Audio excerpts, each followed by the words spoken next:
नमस्कार दोस्तों। आपको याद है वो इंसिडेंट जो मैंने नरेट किया था, ये कैसा रिश्ता? आज उसका पार्ट 2 नरेट करने जा रही हूँ, क्योंकि रवि जी ने कल ही लिखा है फेसबुक पर।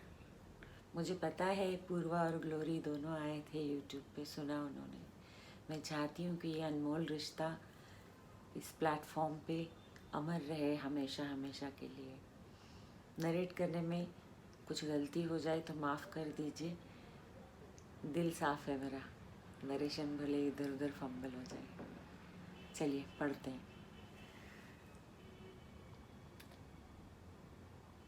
जिस दिन लाची के जाने की खबर आई वो दिन बहुत भारी था। अलका ने घर पे नारियल को ग्रूम किया था तो मैंने उसको लाची का नाम दे दिया।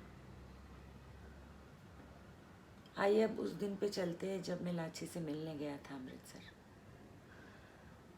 पर पहले ये, आज अलका से थोड़ी तनातनी हो गई फिजूल बात पे। आज रोटी बहुत पतली और बड़ी थी। जब भी अलका अपसेट होती है ना, बहुत तेज़ चलती है और उसके हाथ उससे भी ज़्यादा। तो आज उसने रोटी भी दबा के बनाई पतली सी, पर अच्छी लगी। उस दिन भी बहुत झीनी सी ऐसी कंफ्यूज फीलिंग हुई। लाची मुझे लेने आई। गाड़ी में मैं और लाची बातें करते रहे। अरे हाँ, और अब याद आया मुझे कि पूर्वा भी साथ में लेने नहीं आई थी। उसका कुछ कॉलेज का चक्कर था, लेट हो रही थी, तो लाची ने डिसाइड किया कि फ़्लाइट आ जाएगी तो वो उसको छोड़ के मुझे लेने आ गई। रास्ते में लाची ने मुझे बताया। मैंने कहा मना लूँगा। हम घर गए, गुरमीत माँ से मिले और अंकल से भी। मैं उन्हें आज भी अंकल बुलाता हूँ। तो जब बैठे ही थे तो पूर्वा का फ़ोन आया। अपनी माँ के फ़ोन पे पूछ रही थी, ले आए एयरपोर्ट से? गुस्से में थी। मैंने कहा लाची से मेरी बात करवाओ इससे। मैंने बात की और बोला, सुन, बहुत भाव मत खा, चुपचाप यहाँ आ जा, मैं वेट कर रहा हूँ। और करीबन 10 मिनट में पूर्वा आ गई। पहली मुलाकात थी बच्चों से। लाची 9 साल की थी जब पहली बार मिला था। ये तो कॉलेज जाते हुए बच्चे थे। इन्हें समझ ही नहीं आ रहा था कि ये कैसा रिश्ता है। फिर लाची बोली, भैया को आगे हिमाचल जाना है और दरबार साहिब के दर्शन भी कराने हैं, तो चलो। हम उनकी गाड़ी में निकले। उसका बेटा गाड़ी चला रहा था और पूर्वा पैसेंजर सीट पे पीछे मुड़ के बैठी थी। मैं और लाची पिछली सीट पे। टाटा सफारी की सफारी थी। ये पूर्वा जिसने आज तक मुझे देखा ही नहीं था, वो सिर्फ मुड़ के मुझे ही निहार रही थी। उसकी आंखों में एक मासूमियत ये सवाल कर रही थी कि ये कौन है। मैं और लाची बातें करते रहे। हम गोल्डन टेम्पल गए, लंगर छका, फिर दर्शन किए।